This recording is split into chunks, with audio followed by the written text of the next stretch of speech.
आत्ताच मी माझ्यावर अतिशय प्रेम करणाऱ्या अशा विद्या चव्हाण यांची प्रेस ऐकली। कालपासनं चित्रा वाघचे कारनामे मी महाराष्ट्राला सांगणार आहे असं म्हणून काही वेळासाठी सनसनाटी पसरवण्याचा प्रयत्न केला। माझ्याबद्दल चांगलं काही या विद्या चव्हाण बोलतील याची मला अपेक्षाच नाही। याच्या आधी सुद्धा वेगळ्या वेगळ्या बायकांना बसवून माझ्या विरोधामध्ये मी कशी वाईट आहे हे सांगण्याचा प्रयत्न याच्या आधी राष्ट्रवादी काँग्रेस पार्टीने 3 ते 4 वेळा केलेला आहे। बऱ्याच मोठ्या गॅप नंतर परत एकदा विद्या चव्हाणांचं दर्शन माझ्यामुळे का होईना पण टीव्ही चॅनल्सला झालं। त्यांनी खरे माझे आभारच मानले पाहिजे।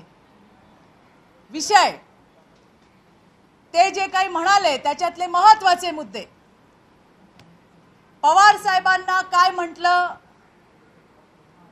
त्यांच्या मोठ्या ताईंना काय म्हटलं, त्यांच्या नेत्यांना काय म्हटलं।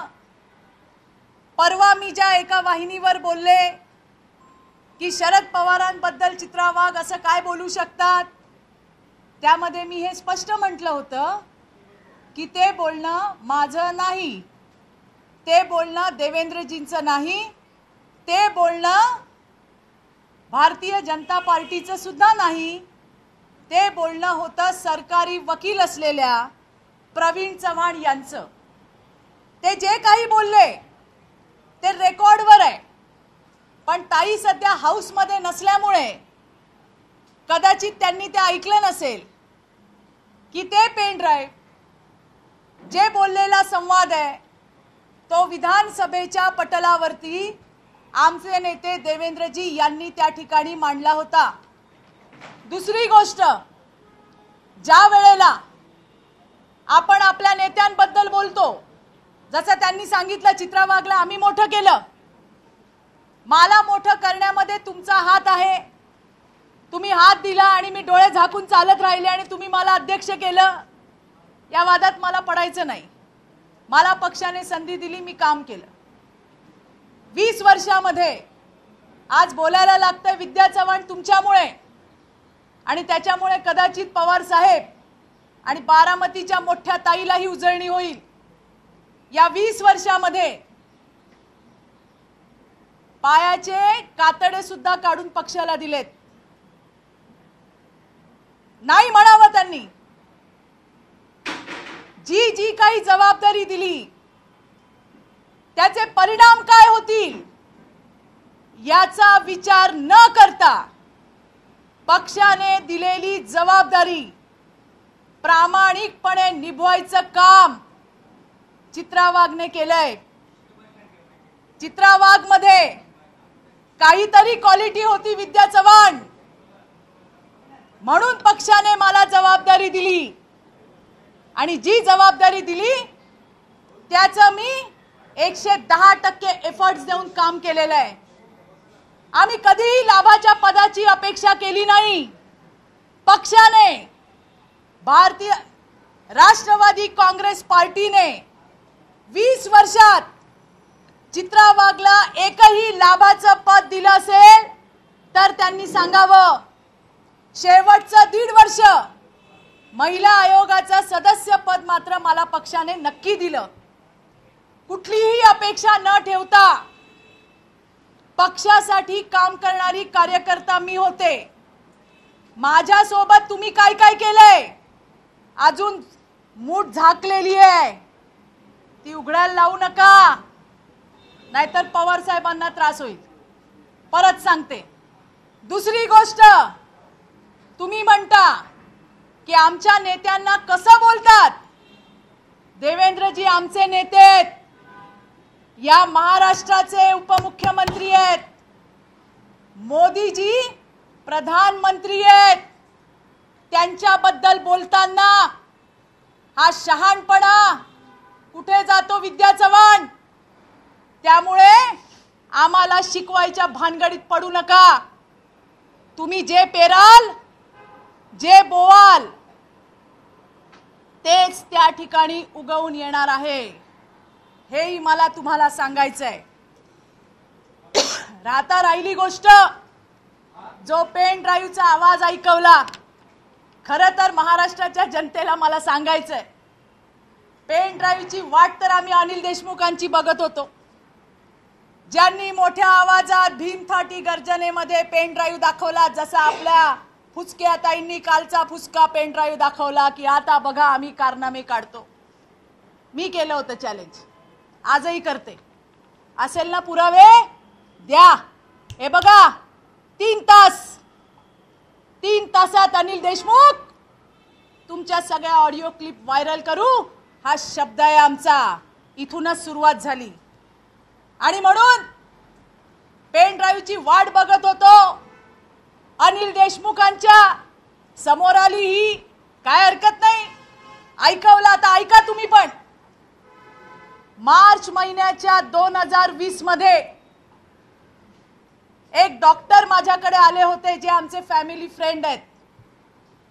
त्यांनी मला सांगितलं, चित्राताई एका महिलेला त्रास होतोय, तिला मदत करायची आहे। आणि मी त्यांच्या क्लिनिकला गेले होते। हो, मी गेले होते। तिथे यांची सून गौरी चव्हाण आली होती, तिचे बाबा सुद्धा आले होते। त्या दिवशी त्यांनी मला सांगितलं त्यांच्या मुलीसोबत काय काय होतंय।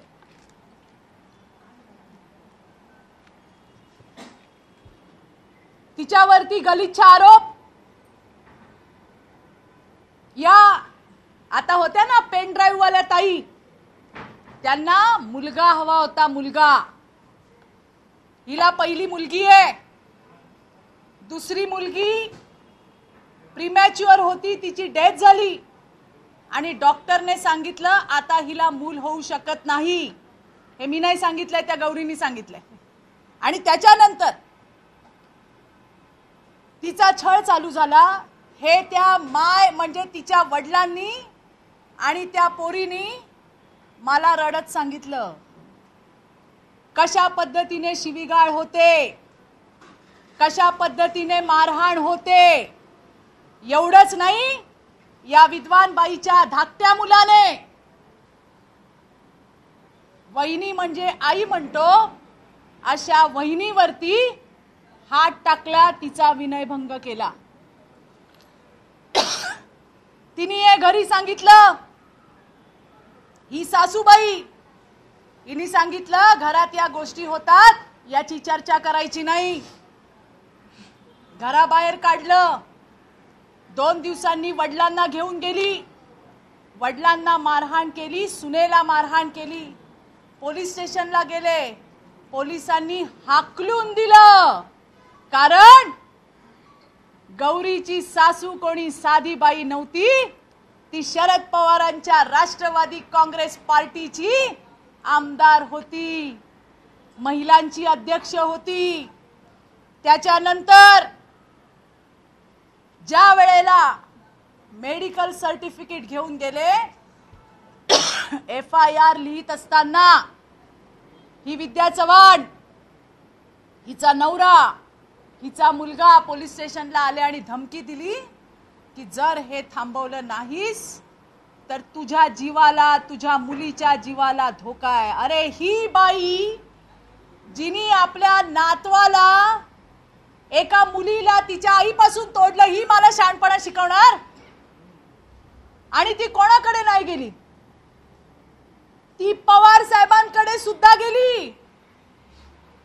महाराष्ट्राचे जाणते राजे, सगळ्या प्रश्नांमधले, ती उठून चित्रा वाघकडे नाही आली, ती पवार साहेबांकडे गेली।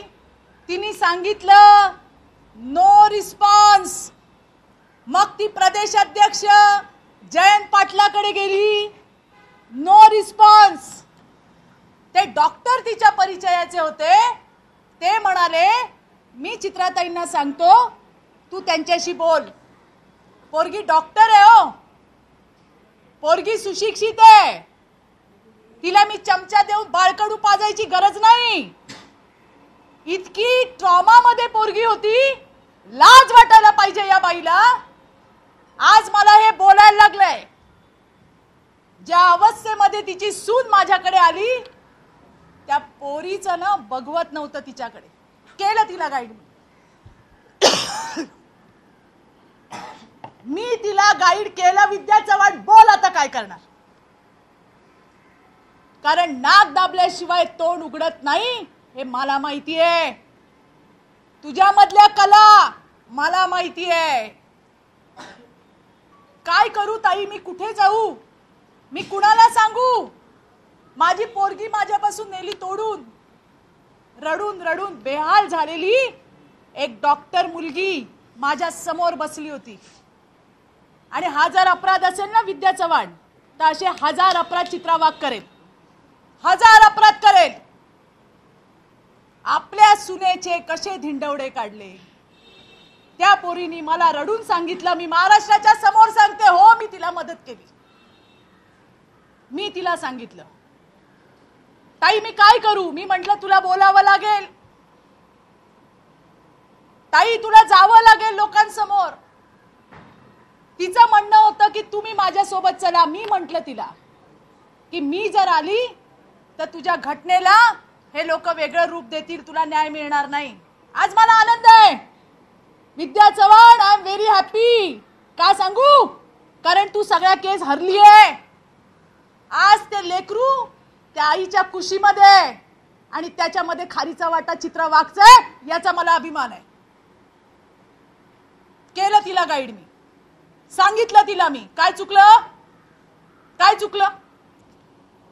एखादी पीडिता जेव्हा तुमच्या समोर येते, अरे मी पण आई आहे ग, तू नशील. बाईची व्यथा समजते. एक पोरगी येऊन जेव्हा तिच्या लेकराची तू ताटातूट केलीस ना, त्याची हाय तुला लागली आहे. सगळ्या केसेस ही बाई हरली आहे, मला सांगायचंय. आणि आज ते लेकरू आईच्या कुशीमध्ये, मला त्याचा अभिमान आहे, मला त्याचा आनंद आहे. केली मदत मी. काय चुकलं, काय चुकलं. अशा तर किती मदत आम्ही करतो. एखाद्या बाईवरती जर अन्याय अत्याचार होत असेल, जेवढं माझ्याने होईल तेवढं सहकार्य मी नेहमी करते आणि करत राहणार. आणि म्हणून त्या पेनड्राईव्हची पुंगळी कर आणि कुठे ठेवायचं ते ठेवून दे. पुन्हा माझ्या नादी लागायचं नाही. केली मी मदत तुझ्या सुनेला, ती मदत केली म्हणून ते लेकरू आईच्या कुशीत आहे. आणि अशा 1000 अपराध जर मी हा केला असेल ना विद्या चव्हाण, तयार आहे मी, तयार आहे. पुन्हा असे फुसके बाम सोडू नको. आपल्या वयाला पण शोभलं पाहिजे. जे केलं ते केलं, आणि जे केलं त्याचा अभिमान आहे मला, अभिमान आहे. कोणाच्या लेकराची आईकडनं जर ताटातूट होत असेल आणि त्याला जर माझी मदत मिळत असेल ना, मी सदैव तयार आहे. विषयच होता राजकीय, करायचा होता राजकीय. कुठून तरी कसं तरी चित्रा वाघला तिचा आवाज कसा दाबता येईल, मला सगळ्यांना सांगायचं आहे. पवार साहेब, बोठ्या, सुप्रियाताई, ह्या तुमच्या गँगला आवरा. याने जर तुम्हाला वाटत असेल माझ्यावर दबाव येईल, चित्रा वाघ बोलायची कमी होईल, मला फरक पडत नाही. माझा आवाज कोणी दाबू शकत नाही, हे कृपया नोट करून घ्या. आणि असे कच्चे खेळाडू पाठवू नका ज्याच्याने तुमच्यासारखे तोंडावर पडतात. हे मला तुम्हाला सांगायचंय. कुठून तरी कसं तरी गोत्यामध्ये आणायचं जे काम केलंय ना, हे थांबवा. 20 वर्ष तुमच्या पक्षामध्ये होते, तुमच्या तुमच्यासाठी बापासारखंच प्रेम केलं. तुम्ही काय केलं? तुम्ही माझ्या परिवाराला गोत्यात आणायचा प्रयत्न केला, खोटे आरोप लावले, मी सगळं सहन केलं. आता पुन्हा हिला उभं केलं. अशा किती बायका गोळा करणार आणि किती काढणार खणून? काय काय निघणार? माझी बदनामी करून झाली, माझी नावं 100 लोकांबरोबर लावून झाली. वाटेल ते मला बोललं गेलं. 4-4, 5-5 बायका सुप्रियाताई तुम्ही प्रेस घ्यायला बसवल्या होत्या, विसरलात का काय? त्यांनी माझ्याबद्दल वाटेल ते बोलून घेतलं. आता परत हिला पाठवलं. बाई तर आहात तुम्ही, तुम्हाला नातू नसतील झाले, पण भावना तर तुमच्याही मनात असेल.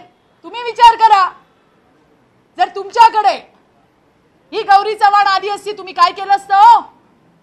मदत केली असती ना बाई म्हणून. आणि जर संवेदना जाग्या असत्या तर नक्कीच मदत केली असती, आणि ती केली मी, आणि 1000दा करीन. याचा मला अभिमान आहे. परत सांगते, हमें तो इंतजार विद्या चव्हाण के पेन ड्राइव का है ही नहीं.